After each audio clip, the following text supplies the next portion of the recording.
Hi, I'm Mark Steinbrook, and this is Kurt Steinbrook. We're with OurChurch.com, and on this video, we're going to answer the question, what does it take to rank for, and then fill in the blank as far as whatever particular keyword, key phrase that you're trying to rank for, well for within the search engines.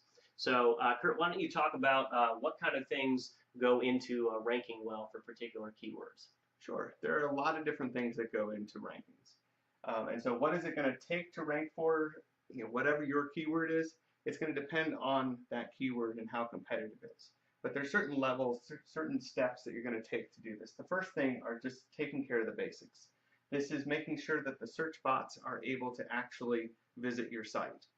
One of the things I've seen on some of the auto-creating websites, the WYSIWYG websites, is that they will set the website to not be visible to the search engines. They're literally blocking the search engines from visiting the site.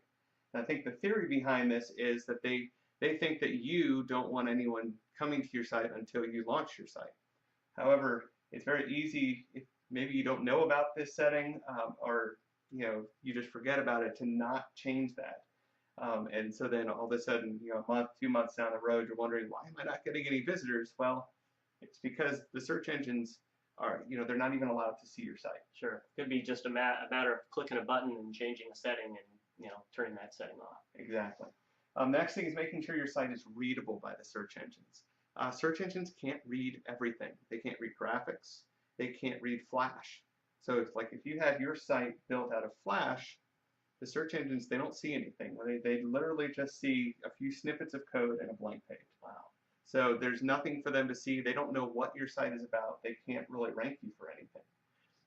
Now there are things that you can do for a Flash site so that you give them something to read, but you need to make sure you're either in a format that they can read or that you're doing those things to give them something to be able to read. Yeah, and there's a real big temptation out there to go with a Flash website because they do look good. They do have motion and movement, which is attractive.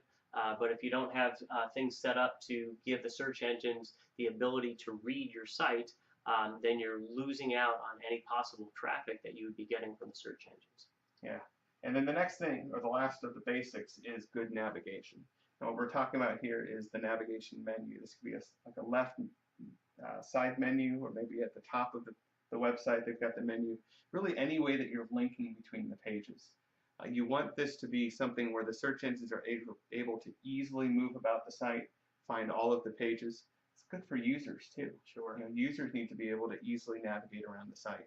But by doing this, you're allowing the search engines to find all of the pages of your site and index them. Great. The next thing that goes into this is on-page optimization.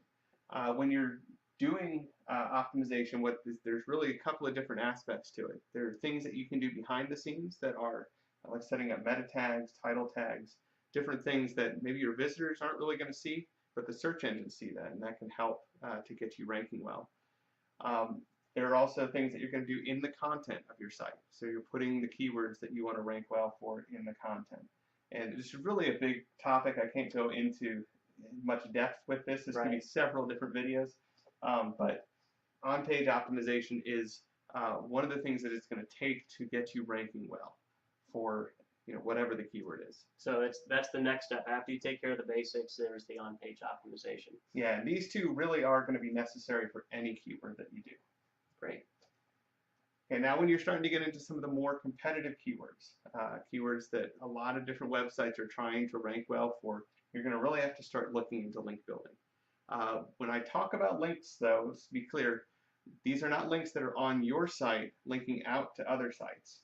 These are links that are on other people's sites linking to your site. Yeah, and some people might refer to them as either backlinks or incoming links, but as Kurt said, they are links that are coming into your website, not going out of your website. Exactly. And what these links are going to do is they work kind of like votes, where every website that links to you is voting to say your site is important, your site is valuable, and that brings up the authority of that site in the eyes of the search engine. So then they're willing to rank you for more and more competitive keywords. Another analogy for it is if you have a restaurant, whenever people leave a positive review about that website or that restaurant, that's going to influence people to think that this is a better restaurant. The more people that do it, the better the restaurant they think it is. Sure. And of course, if you get a critic that's, is a very important person, that's going to make people even more think that this is a very important restaurant. So the same thing with links. You're getting those links and it's telling the search engines this is a very good website and we want to rank it well. The last one is citations. Citations is relatively new to the SEO world. Started really with local search engines, and the citations were just listings of organizations with their contact information. Didn't necessarily have a link to it, but it mentioned the organization with their contact information. And we're seeing this is now becoming more and more important in regular SEO as well. The mentioning of organizations, of websites without links, and those going, and I guess just mentioning them favorably, and that's benefiting. They can have links, but they don't have to. They don't have to. Okay, a little bit different than links. Yeah, it's becoming more sophisticated at this point. So these are the things that it's going to take to rank for whatever the keyword is that you're trying to rank well for. And how much of this is going to depend on how competitive a keyword it is. You're definitely going to have to do the basics. Got to make sure that the search engines can visit your site, read your site, and that you've got good navigation. And you're probably going to have to do on-page optimization so that the search engines know this is what we're supposed to be ranking you for. As you get into more competitive keywords, it's going to take link building. It's going to take citations. Great. Well, thank you, Kurt, for the information, and I thank you for taking the time to watch this video. I hope that you found it informative. If there's anything that we can do to help you accomplish your mission and goals online, please email us at support@OurChurch.com.